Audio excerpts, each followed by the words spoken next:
Another day, another dark and lovely series. Today, Nalising is Lenny. We are fixing each other's crowns. It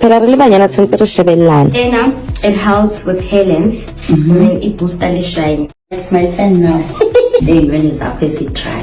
You said we are fixing each other's crown, eh? Yeah, zinga pash. Amaga sazi la sabuka. Push up. Twice. Thanks to my notirelo nanku Dark and Lovely efumana intengiso apha kum for free ngenxa kaloku ndifuna ugobhoza. Hayi niyabona le i-collab I didn't see it coming. Khange ndiyibone isiza bethunani ekanomtiritiri kunye nomayeni wasoshabeni molweni ndanamkela kumamgobhozi TV. Hey kuyasetyenzwa bethunani akumiwanga utirelo ke siyamazi ungumntu we-brand deals, ungumntu we-campaigns uyabona. So ke nomayeni ke sikhe sambone emane senza izinto kunye nezinto zenhloko yabo, but ke ngoku apha notirelo they've partnered up to do i-campaign ka Dark and Lovely. So naba ke ngoku apha bobabini ke besenzana inhloko niyababona ke bobabini bane afro, abantu bayancoma i-relationship yakhe kuthiwa yo umayeni yabonakala nje ba ukhangeleka nje ngomamazala alright and ungumntu obonakalayo ba into akayithandi akazifake, uyambona uba akayithandi xa right uright.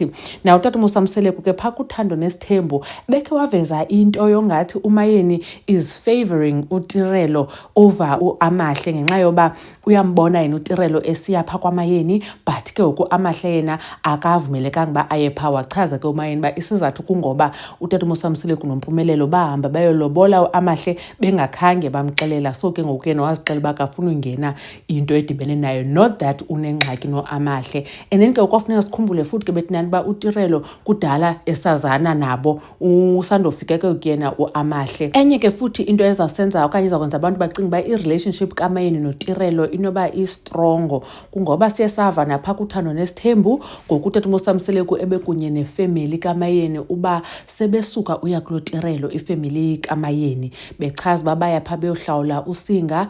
Bachaza ke abantu bakulotirelo babona abayamkeli inhlawulo ngoba bayenzi loo nto leyo. It's enough for them bakuvunywe umntana bongwapha banoske ke baze nelobola. And then xa bephinda beyolobola yathi family katirelo no uMpumelelo akaphangeli, hence ke kwayiwa kulo amahle waba ngumamkhulu ngolo hlobo amahle. But xa sisiva ngokuthethwa utata Musamseleku uyithatha as ba utirelo naye ngumakoti wakwakhe, meaning inoba ke bade bayivuma ke inoba ilobola ifamily katirelo sisayibona ke leyo kuzingane zesithembu. I'm sure bayashuta nangona ke beyifihla. So nanku bethinani utirelo kunye nomamazala wakhe okanye umamazala wakhe to be, because sibonile eba engaged pha kwizingane zesithembu kwifinale. So ke babhizi bayenza i-campaign, kuyasetyenzwa bethinani kwenziwa imali, which is into ke endisoloko ndiyicebisa ndiyitsho nakwabanye abantu osne bofanele bababhizi nento ze-campaigns.